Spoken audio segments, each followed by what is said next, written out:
We got a lot to talk about today, guys. Paul George is set to return tonight against the Phoenix Suns, or is he? A little bit of conflicting reports on that. A Joel Embiid update. We're going to talk about what I think the starting lineup should be if Paul George does return tonight versus the Phoenix Suns. And just for fun, some more Ben Simmons stuff at the end of this video.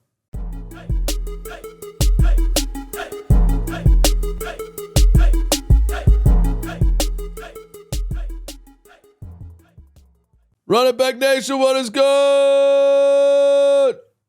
I'm ramping up to start ramping up. It seems like Paul George is ramped up and ready to go, man. We're going to talk about it. We're going to decide what we think the possibility is of Paul George returning tonight. Thanks for being here. If you are excited for Paul George's debut in a Sixers uniform tonight versus the Phoenix Suns, hit the like button one time. Subscribe to the channel. We're almost at 25,000 subscribers. We're at 24,715. Help us get to 25,000. Let's get down to business. That's the Ben Simmons stuff. Here we go. Shams yesterday. Philadelphia 76ers star Paul George is expected to make his season debut on Monday versus the Phoenix Suns, barring any setbacks, sources tell ESPN.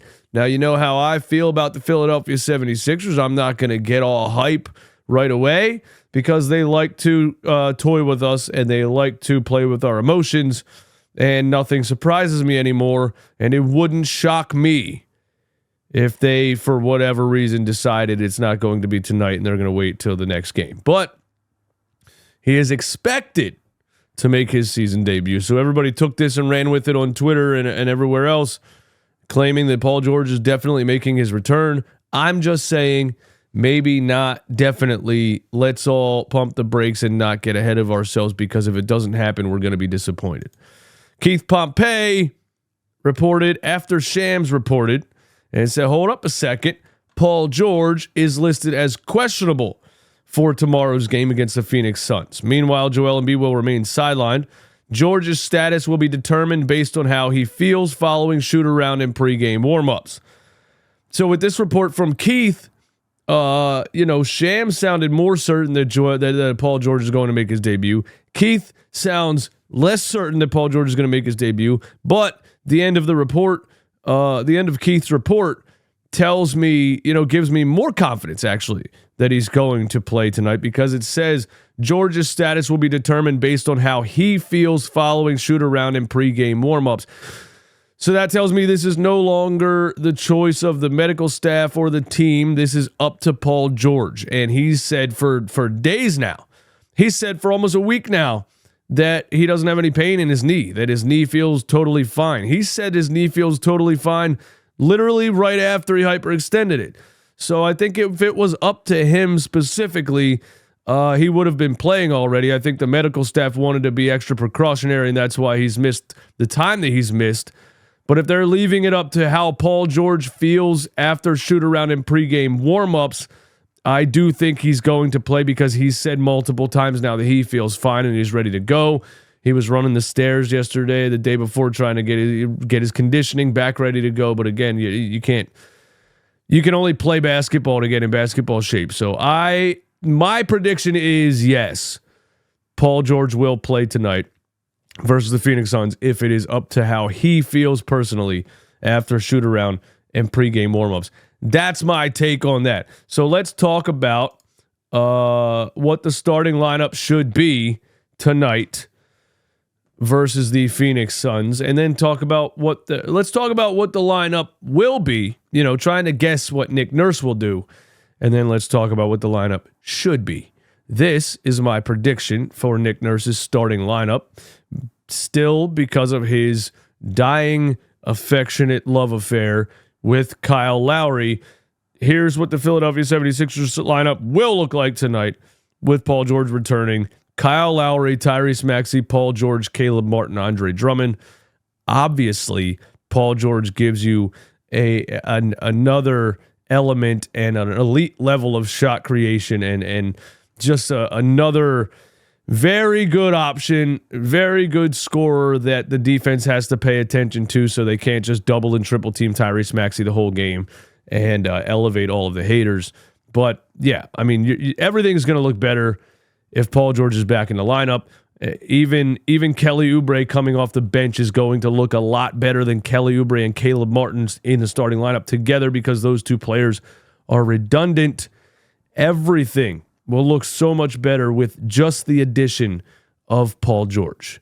Now I want to talk about Kyle Lowry because this is what the 76ers starting lineup should look like tonight. Jared McCain, Tyrese Maxi, Paul George, Caleb Martin, Andre Drummond. That is not going to happen, but at this point, Jared McCain has shown me personally enough that he's a better option at starting point guard than Kyle Lowry. Not because Kyle Lowry has been terrible. Kyle Lowry has been hitting shots, but Kyle Lowry can't move. Kyle Lowry can't get past anybody on the perimeter to create anything with the ball in his hands, and he can't defend anybody because he's old, fat, and short. It is what it is. Jared McCain is bigger, is younger, is faster, is stronger, is all, in every way possible better than Kyle Lowry right now, except for the fact that Jared hasn't really gotten the shot to fall, and Kyle Lowry's been hitting the shot. And I'm not trying to trash Kyle Lowry. I'm the one that said this offseason I think he should be in the starting lineup, but that's because I think Tyrese Maxi is a really good two guard and shouldn't have the burden of trying to run the offense as the point guard on his plate. He should just be trying to score.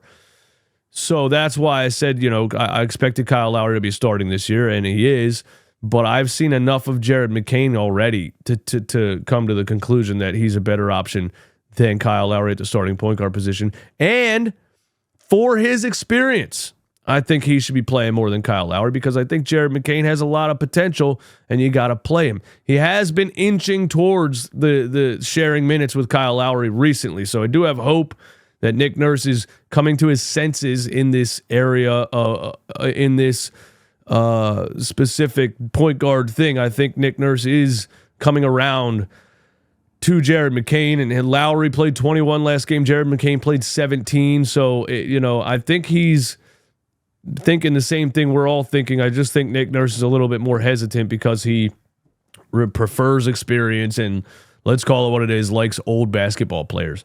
I need to see from Nick Nurse tonight adjustments. That's what I need to see from Nick Nurse tonight. Yes, I've been tweeting out the photo of Nick Nurse with Doc Rivers' face because he's reminding me of Doc Rivers with his lack of adjustment. If you are getting your ass kicked on the boards and you're getting out hustled and players are just doing layups over Kyle Lowry and Eric Gordon because they're short, fat, and old, you have to adjust. You got to play Ricky Council. You got to play Justin Edwards. You got to play a Dembona. Again, I'm watching all of these other NBA teams every night, and there's a 19-year-old on the floor. There's a 21-year-old on the floor. There's young athletes all over the floor in the NBA, except for the Philadelphia 76ers, and Nick Nurse has to stop being scared to put young guys on the floor. Ricky Council's not the most skilled player in the world, but there's times in a game where you are getting killed in the hustle department, and you just need to put some guys on the floor that are gonna be a little more scrappy and create something with turning defense into offense or diving for a loose ball or whatever it is. And the other thing is the Yabusele at backup center thing.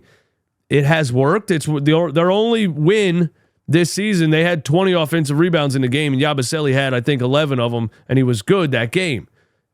But against a guy like Isaiah Stewart and some other guys, he just started to get his ass kicked last game in the Pistons game, and Nurse just didn't change it, and he got out rebounded, he got out hustled on the glass, and he just got beat physically. I'm not saying a Dembona would have slowed down Isaiah Stewart. I'm saying try something different. Because if what you're trying is not working, what does it hurt to put a Dembona out there for 5 minutes and see what you're already losing the game by fucking 30 points. That's the thing that drives me nuts with these coaches, Doc Rivers, Nick Nurse, whoever else. They'll be losing a game by 25 points and still won't do an experiment. You know what I mean? That's what I want to see from Nick Nurse tonight. I could rant on that forever. Happy birthday, Tyrese Maxi. Turned 24 years old. You better hurry up, Sixers, because if there's anything you guys learned from Joel Embiid's career is that 8 years goes by very fast. So get it done. Because Tyrese Maxi, we can't keep talking about him as this young guard, as this young up-and-coming guard. He's not that anymore. He's 24. He's an established all-star. He's ready to go. You got to get it done. Please, for the love of everything in this world, do not waste Tyrese Maxi's career the way you wasted Allen Iverson's, the way you wasted Joel Embiid's. Okay? Get it done, Sixers. Tyrese is 24. Time is a real thing. Update on Joel Embiid. There is a chance Joel Embiid will return during the Sixers' 3-game road trip per Keith Pompei. The hope is that Embiid will return shortly, even on this road trip. I wouldn't bet a cent that that's going to happen. Again, I called this man almost a month ago. I said, don't be surprised if the 76ers continue to hold Joel Embiid out and continue to be vague about when he's going to play. They've been saying this now every week. Oh, he could come back as soon as this week. He'll be reevaluated. And then he gets reevaluated. And then it's like, hey, here's the update. The update is there's no update. We'll be reevaluated next week. So I'm not expecting Joel Embiid to come back on this road trip. If he does, it would be a pleasant surprise. And us Sixers fans, we deserve it. There's all the updates. Give me your thoughts on everything. Give me your thoughts on everything. And just for fun, Sports Center, or ESPN Australia, actually tweeted after this game and said Ben Simmons was balling with confidence. Ben 10 flirted with a triple-double in the Brooklyn win and was dropping dimes like the Simmons of old. 8 points, 11 assists, and 8 rebounds. This is how low the bar has fallen for Ben Simmons. We're celebrating. We're putting fire emojis. We're capitalizing the word confidence for a guy that scored 8 fucking points in a basketball game. What in the hell are we doing? And I think this is fun because we tried to tell Brooklyn Nets fans this was going to happen. They tried to tell us that it was all just because Philly can't develop anybody and watch what happens when he's in a Nets uniform and he's going to come back and he's going to turn into what he was supposed to be.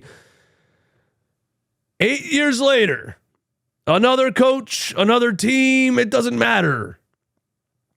I want him to shoot more. My goal is for him to shoot 10 shots a game. He's got to find a way to get there. He hasn't gotten there, but I know he can. Those attempts need to go up. He's more than capable. Why would anybody believe that Ben Simmons is going to shoot the ball? Different team, multiple different coaches, different situations. Nothing changes because Ben Simmons is a defiant sociopath. Nobody can get him to shoot a basketball. The fact that he's still going out there 8 years later and shooting the ball 4 times in 25 minutes is fucking insane. There's only one explanation for something that's that fucking insane, and it's that Ben Simmons is a mental health patient. And it's true. He's got something going on up there that he won't just shoot the ball. But I don't know why any coach or any fan or anybody 8 years later would sit around and say, if we can just get him to shoot the ball, when are we going to stop trying to do this? Ben Simmons I don't even think he's going to be in the NBA next year. I'm not even like roasting him for fun. I don't even like want to keep saying these things. I feel bad at this point. At first, it was like, dude, you're an idiot. You're an asshole. You're a condescending, self-centered prick. All of those things. But 8 years later, he's still terrified to shoot the basketball? Maybe he was right about the mental health stuff. There's something wrong with that dude's confidence, bro. It's insane. If Andre Drummond's out here chucking threes. But it's Brooklyn Nets' problem now, and it's going to be another team's problem, and it's never going to change. That's all I got. Thank you guys for hanging out. We will be live watching, hopefully, Paul George's debut tonight right here on YouTube. Sixers versus Suns. It is a West Coast game. We're going to be live at 10:15 p.m. That means post-game live is going to be, maybe there will be a post-game live. Maybe I'll just go to sleep and do it in the morning. We'll see. But thank you all for hanging out with me. Rock with me tonight. I'll see you soon. Peace.